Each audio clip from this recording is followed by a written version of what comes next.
Freeman, Principal at Playford College. Good afternoon, Rasha Maiki, Deputy Principal of Playford College. Good afternoon, Shafaq Akbari, Front Office, Playford College. We wanted just to do a quick update this afternoon where we're up to with COVID-19 or the coronavirus. We just wanted you to know what we're thinking about, what we're talking about at school. بس بنحب نعطيكم شو آخر شيء عم نحكي عنه هلا وشو آخر شيء عم نقرره بالنسبة للفيروس الكورونا اللي هلا منتشر كثير، فبنحب نخبركم شو الأشياء اللي عم تتغير عنا بالمدرسة. می‌خواستیم از لحاظ کووید 19 کرونا ویروس چیزایی که در عالم میشه و چطور مدرسه داره خبر میکنه چه مخصوص چیزایی داریم میکنیم برای بچه‌ها اونا رو می‌خوایم بهتون خبر بدیم. So you may have seen in the papers this last weekend, this is the official word from the government to say, keep your distance between people. Oh, we're a bit close here, aren't we? At school, we would normally be 1.5 meters apart. Yes, you would. So we're saying to the children, stay 1.5 meters apart if you can. Just don't give each other hugs, no handshakes at the moment in our school. So we're following that advice. We're saying if a child's unwell, we said this to the children today because we've met with all the children today. If you're unwell, if you've got a sore throat or a temperature, tell your mum and dad to stay home at the moment. So yeah, I will let you go first. Okay. So اللي هلا عم نعمله هو انه عم نتبع النصيحة اللي اجت من الدولة اكيد يعني، واللي هي بتحكي عن قديش المسافة اللي نحن لازم نخليها بين الاشخاص. سو اليوم مرقنا على كل الصفوف وطلبنا منهم انه يخلوا في مسافة بيناتهم، تكون المسافة بحدود 1.5 متر بالوقت اللي بيكون اكيد بنقدر انه نعمل هيك. ما في لزوم انه ندقر بشخص ثاني الا اذا كثير مضطرين، واحسن اذا ما بندقر بولا حدا. وعلى قبل مثلا كنا نسلم على الاشخاص سلام باليد، قلنا هلا ما بصير سلام باليد. مرات البنات مثلا بس كانوا يجوا على المدرسه كانوا يصير انه يحضنوا بعض، قلنا هلا كمان مش لازم نعمل هالاشياء. عم نحاول قدر المستطاع انه هن يضلوا على يعني قد ما فيهم يكونوا بامان اكثر ان شاء الله. برای بچه‌ها از طرف گورنمنت فرستادن برای همه کسان همه نفران این موقع کرونا ویروس گفتن خیلی چیزای کوچیک و آسون هست که شما میتونین انجام بدین برای سلامتی خودتون و بچه‌ها، و اون یکی از اون چیزا است که 1.5 متر حداقل چیز داشته باشین بین خودتون و کسان دیگه، جا داشته باشین، نرین خیلی نزدیک، دست ندین، بغل نکنین. به بچه‌ها همینو گفتن. خانم مکی و آقای ریمن رفتن تو کلاس‌ها و بچه‌ها صحبت کردن و باهاشون این صحبت‌ها کردن، گفتن اینا خیلی مهمه، این کارا رو انجام ندین. الان یکم از همدیگه دور باشین و همدیگه دست هم ندین. So we also showed the boys and girls how to wash their hands, and we'd like you to follow this at home. A little bit of soap. Use your nails to get your nails nice and clean and germ-free. A little bit of soap.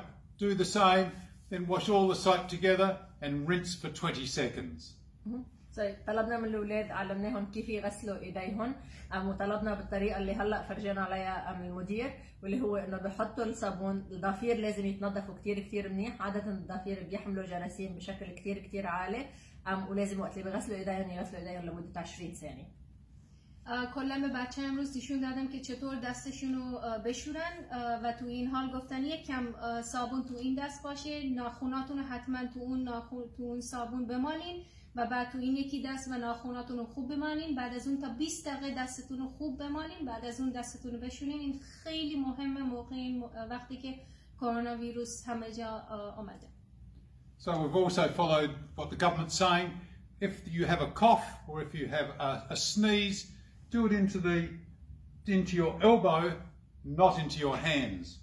And the same, try and avoid touching your face as much as you did in the past.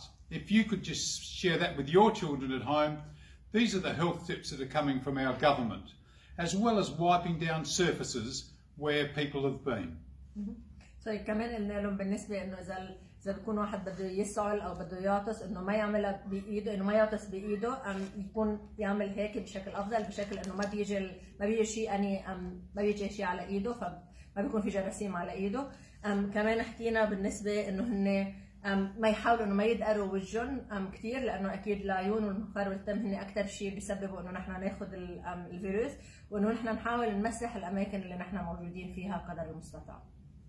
یه چیزایی که از طرف گورنمنت به ما گفتن، دولت گفتن خیلی مهمه که اینا رو فالو بکنین، کارا رو انجام بدین. یکی این بوده که اگه میخواین مثلا کاف بکنین، از دهنتون چیزی در میاد، تو دستتون نکنین، چون دستاتون رو میزنین همه جا استفاده میکنین. حتما تو سلیوزتون بکنین، تو دستتون بالا انجام بدین.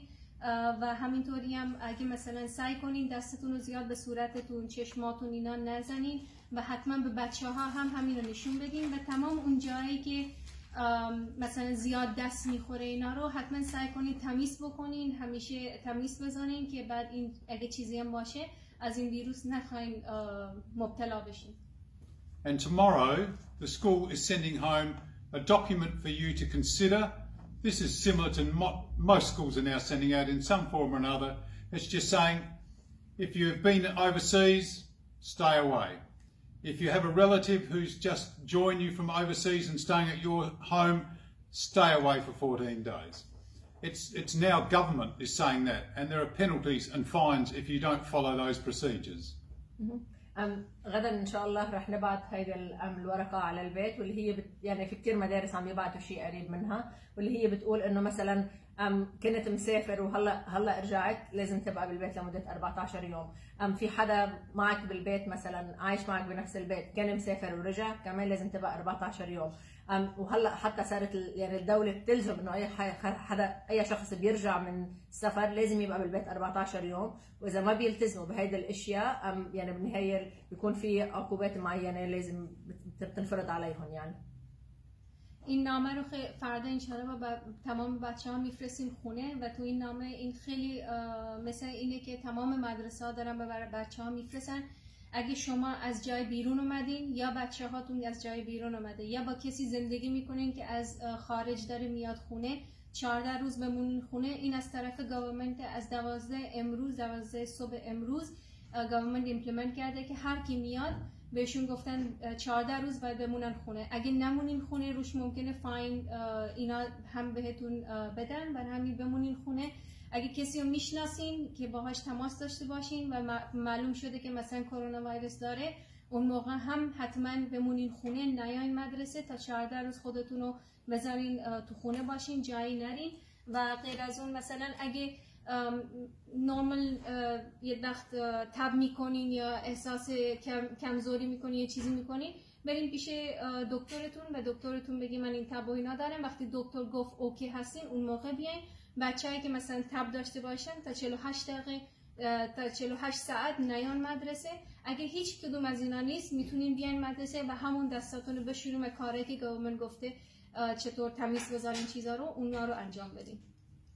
So we won't go through the whole sheet now because you'll receive this tomorrow. But we want you to read it carefully, please. It just tells you if there are any of these categories happening at your place, please don't come to school and seek medical attention. If there are none of those issues, your children will be welcome at school as usual. This is all about your children, your family, your community, our staff, to make sure everyone's safe. Even today, we made some changes in the way we do school at Playford College. So one of those is we're going to do prayer differently. A second one, so we're not going to all come to the prayer hall in the same way that we have in the past. We'll have girls in here and boys outside for the middle school, and for primary school, we're asking those children to pray at home. Sorry, مش رح نحكي عن هاي الورقة كلها لأنه رح نبعثها على البيت، بس أكيد بنطلب إنه أنتم تشوفوها وتلتزموا فيها أكيد. الهدف تاعولنا هو إنه تلاميذنا والمعلمات اللي موجودين عندنا بالمدرسة وحتى المجتمع كله إنه إن شاء الله يكون بأمان أكثر، وهيدي مسؤوليتنا بالنتيجة. حتى اليوم الطريقة اللي عملنا فيها المدرسة عملنا شوي أشياء مختلفة. واحدة منهم اللي عملنا أشياء مختلفة هي الصلاة، ورح يكون في فيديو مخصص من شيخ علي بيحكي عن كيف عملنا الصلاة اليوم، بس ما خلينا التلاميذ يجتمعوا لحتى نصلي هون.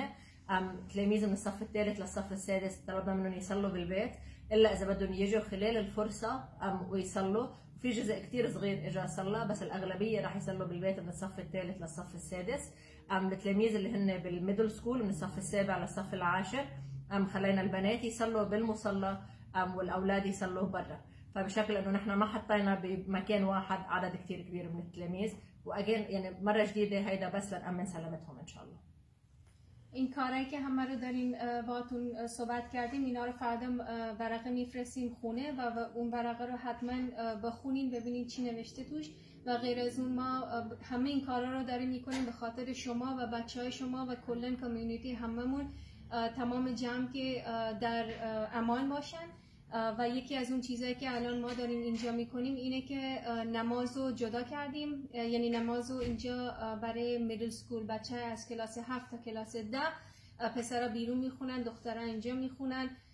بچه‌ای که از کلاس 3 تا کلاس 6 می اومدن تو پریر هال اینجا نماز میخوندن اینا دیگه اینجا نمیخونن. اگه چند تا بچه هستن که مثلا موقع لانچ گفتیم اگه میخوان اینجا بخونن میتونن بخونن، وگرنه همشون میان خونه و خونه میخونن. یعنی بچه‌هاتون اینجا اگه تو بین کلاس 3 تا 6 هست کلاس 3 تا 6 هستن تو مدرسه ممکنه نماز نخونده باشن، حتما میان خونه بهشون بگین اونجا نماز بخونن.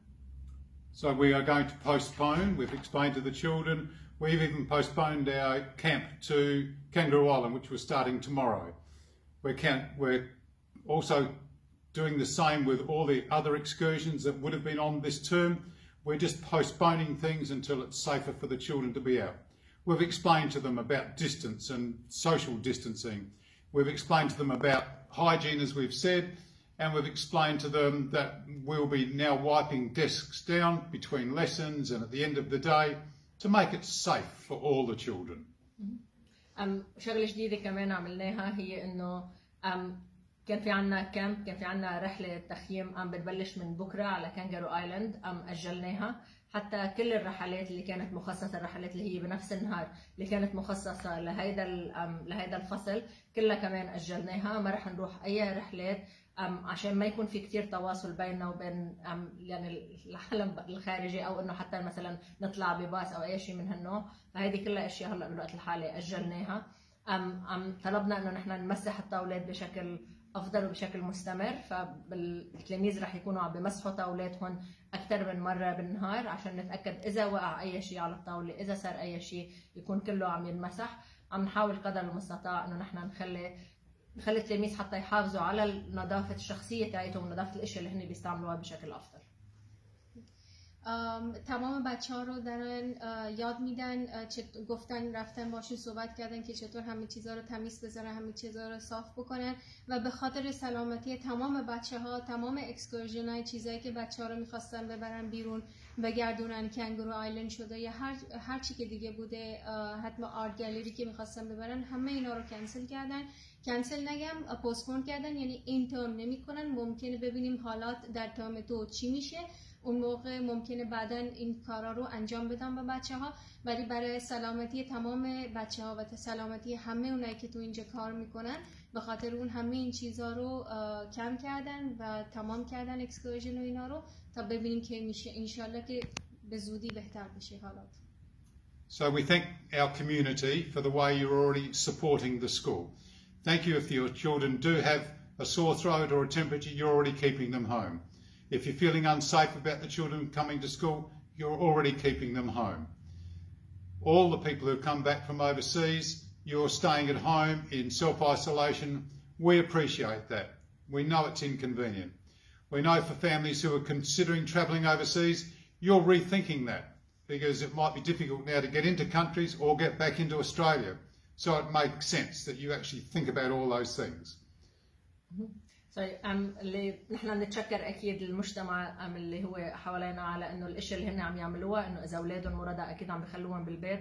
حتى بنعرف انه في اهل عم بخلوا اولادهم بالبيت لانهم خايفين من اللي عم بيصير، وهذا شيء نحن اكيد بنتفهمه.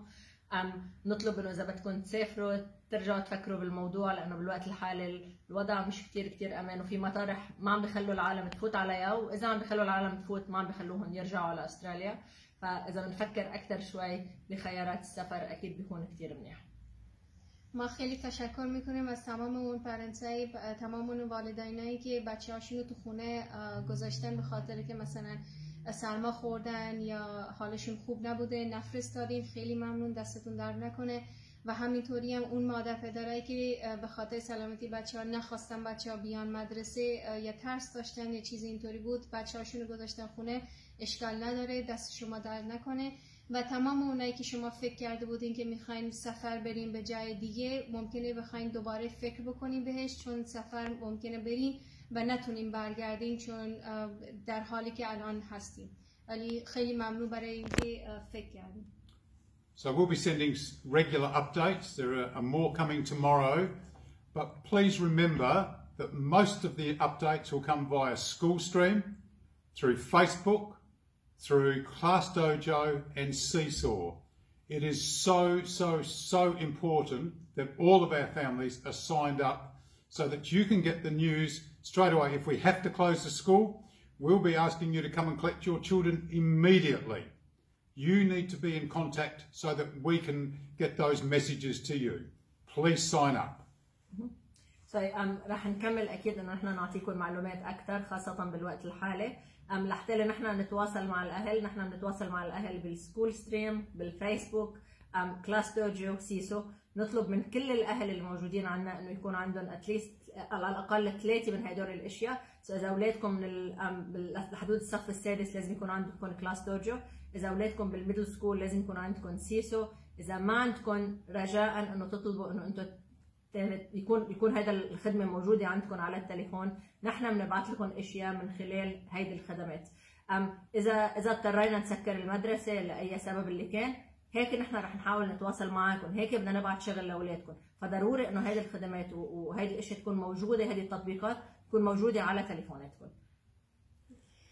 خیلی مهمه در این حالات شما طوری که ما از لحاظ مدرسه با شما صحبت میکنیم، از لحاظ از تو سکول استریم هست، فیسبوک هست، کلاس دوجو هست، سکول استریم سیسا هست، همه اینا طریقایی هستن که ما با شما میتونیم تماس بگیریم و به شما چیزی که اگه داره خبری چیزی میاد فوری میخوایم به شما خبر بدیم، از اینا میدیم. حتما شما اگه نمیدونین کسانی که میشناسین تو مدرسه هستن و اونا ندارن، حتما بهشون بگین یا سکول استریم، فیسبوک، کلاس دوجو، سیسا، همه اینا رو داشته باشن. بچه از کلاس ریسپشن فاوندیشن تا کلاس 6 رو کلاس دوجو هستن و بچه بزرگتر رو سیسا هستن. حتما اینا رو دانلود کنید، چون اگه خدای نکرده یه وقت گورنمنت گفت که باید تمام مدرسه بسته بشه، ما فوری از این لحاظا از این طریقه ها به شما خبر میدیم که بیاین بچه‌هاتون رو ببرین از مدرسه.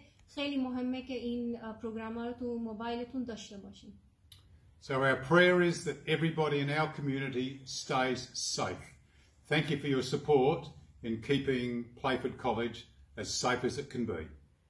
صلاتنا أكيد للجميع إنه يبقى إن شاء الله بأمان.